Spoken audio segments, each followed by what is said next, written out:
उपस्थित श्रद्धा स्वरूपा मातृशक्ति, सत्संग भवन में उपस्थित धर्म प्रेमी सज्जनों, नन्हे प्यारे बच्चों, परम पवित्र आत्मा, परम पिता परमात्मा की असीम कृपा से आज का यह सौभाग्य का क्षण देखने का हम सबको अवसर लगा है कि इस अमृतमय वेला में हम सब सत्संग के निमित्त यहां पर उपस्थित हैं। निश्चित रूप से जब मनुष्य भगवान का संग करता है, भगवान के गुणों का ध्यान करता है, भगवान के स्वरूप का ध्यान करता है, तो वह अपने जीवन में आनंद और अमृत की प्राप्ति करता है। और इस दृष्टि से आप बहुत सौभाग्यशाली हैं कि आनंद और अमृत की प्राप्ति हेतु यहां पर उपस्थित हैं। बड़े शांत भाव से एकत्र होकर मेरी बातों को सुन रहे हैं।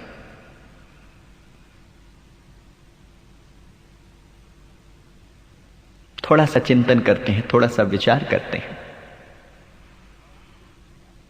और आज जो हम विचार करेंगे, आज जो हम चिंतन करेंगे, वह इस बात पे चिंतन करेंगे कि हम सब कैसे सुखी हो सकते हैं, हम सब कैसे आनंद को प्राप्त हो सकते हैं। मनुष्य की मूल आकांक्षा सुख को प्राप्त करने की है, और ऐसी सुख को प्राप्त करने की आकांक्षा मनुष्य के भीतर छिपी हुई है कि जो आए और वापस ना जाए। शाश्वत सुख को प्राप्त करने की आकांक्षा प्रत्येक मानव के भीतर छिपी हुई है। अगर हम गहराई से देखते हैं तो पाते हैं हम जो कुछ भी करते हैं, जितना भी प्रयत्न करते हैं, सुबह से लेकर रात तक, सांझ तक, पूरी की पूरी जिंदगी में हम जो भी प्रयत्न करते हैं, उन सब के पीछे एक ही आकांक्षा है, और वह आकांक्षा है कि मैं सुखी हो जाऊं। धनवान धन कमा रहा है, 24 घंटे धन कमाने में लगा हुआ है, धन के अतिरिक्त उसे कुछ भी नहीं सूझता। उस धनवान से अगर पूछा जाए कि हे मनुष्य, तू धन क्यों कमा रहा है, इतना धन एकत्र क्यों कर रहा है, एक ही उत्तर उसके अंतरात्मा से निकलेगा, और वह है कि धन से मुझे सुरक्षा का अनुभव होता है, और सुरक्षा अर्थात शांति, सुरक्षा आ गई तो सुख मुझे मिल गया। यह अलग बात है कि अभी तक धन को प्राप्त करते कभी भी किसी ने पूर्ण सुख का अनुभव नहीं किया, लेकिन फिर भी मानव सोचता है कि धन कमा लूं तो सुरक्षा, सुरक्षा से शांति, और शांति से सुख का अनुभव मुझे होगा। प्रतिष्ठा की दौड़ में भागता हो व्यक्ति,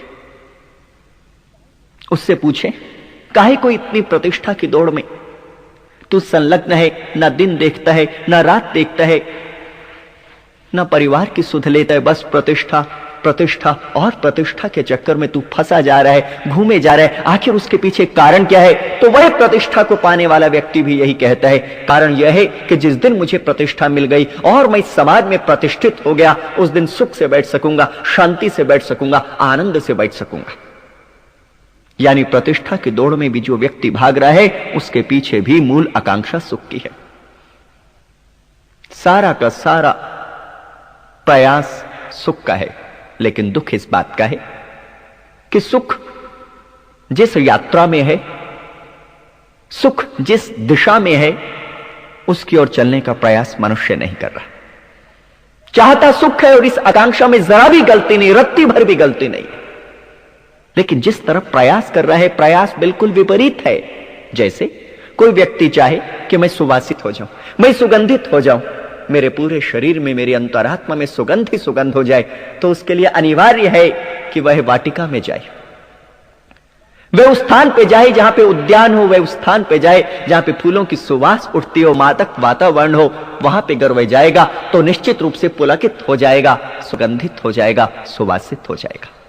और इसके विपरीत अगर वह दुर्गंध से भरे क्षेत्र में जाता है, उस स्थान पे जाता है जहां पे दुर्गंध ही दुर्गंध है, तो ऐसा व्यक्ति कितना भी प्रयास कर ले, वह कभी भी सुगंधित नहीं हो सकता, क्योंकि उसने यात्रा गलत दिशा में की है। माना कि हम सबकी मनोकांक्षा ठीक है, हम सुख चाहते हैं, स्थायी सुख चाहते हैं, शाश्वत सुख चाहते हैं, तो अनिवार्य है हम सबके लिए कि हम उस दिशा में गति करें जहां से हमें सुख मिल सकता है, शांति मिल सकती है, आनंद मिल सकता है। तो आए नीतिकार महामना विदुर के अनुसार थोड़ा सा चिंतन करते हैं, थोड़ा सा विचार करते हैं कि कैसे हम सब सुख को प्राप्त कर सकते हैं, कैसे हम सब आनंद को प्राप्त कर सकते हैं। आचार्य राजू वैज्ञानिक जी के द्वारा आप सुन रहे थे अभी सुख का मार्ग।